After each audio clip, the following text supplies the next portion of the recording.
नमस्कार मु दीपक सेनापति आज कहबी परशुराम बेहेरा परिवेशनर एक नुआ कहानी चोर आउ ब्रह्मराक्षस कथा। गोटे गाँव रे जड़े ब्राह्मण रहुथिला। गोटे थर कौनसी जजमान तांको उपरे संतुष्ट हेई दयाकरी तांको दुईटी बलद उपहार देले। ब्राह्मण जनक बलद दुईटीर एमिति भरण पोषण कले जे अल्प दिन मध्यरे बलद दुईटी बेस हृष्टपुष्ट हो गले। बलद दुईटी को देखि गोटे चोरर भारी लोभ होला।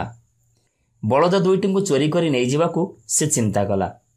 यह निश्चय करी चोर जेतेबेले ता गाँ रास्तार जाउथिला, रास्ता मझिरे खूब बड़ बड़ दांत, लाल टकमक आखि, मुंडरे फुरफुर आउ लंबा लंबा बाल एवं लंबा नाक थिबा भयंकर मनीष को भेटिला। ताकू देखि चोर डरी मरी पचारिला, तमे किए? से भयंकर आकृतिर मनीषटी कहिला, मु होउची ब्रह्मराक्षस, किंतु तू किए, कुआडे जाउचु? चोरटी उत्तर देला, मु होउची चोर, मु एई पाख गाँव थिबा ब्राह्मण घरकू ता बलद चोरी करिबाकू जाउची। ब्रह्मराक्षस कहिला, मित्र 6 मास धरी मु किछि खाई नाही, चल मु तो सांगरे जीवी, आज ब्राह्मण को मारी मु मोर भोक मेंटेइबी। आज आमे दुहे जाक गोटिए मार्गर यात्री। राति बेसी होला परे चोर आ ब्रह्मराक्षस दुई जण जाक ब्राह्मण घर भितर को पशिले। रातिरे ब्राह्मण सोई पड़िबा परे राक्षस जेतेबेले ब्राह्मण को खाइबा पई गला, ठीक सेतिकी बेले चोर कहिला, मित्र तुमर ब्राह्मण को खाइबा मो दृष्टि रे आदौ न्याययुक्त होउनी। प्रथमे मु मोर बलद दुईटी को चोरी करी सारे, तापरे तू तोर जहा इच्छा ता करिवु। राक्षस कहिला, जदि बलद को चोरी कला बेले किछि गड़बड़ हेई जिवो तो आउ ब्राह्मण निदर उठी पड़िबो, तेबे तो सबु अनर्थ हेई जिवो आउ मु भोकिला रही जिवि। तेणु प्रथमे मते ब्राह्मण को खाइबाकू दे, आउ तापरे तू बलद चोरी करिवु।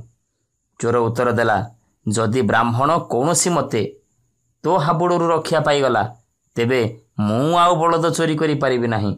तेणु मते प्रथमे मो काम करिबाकू दे।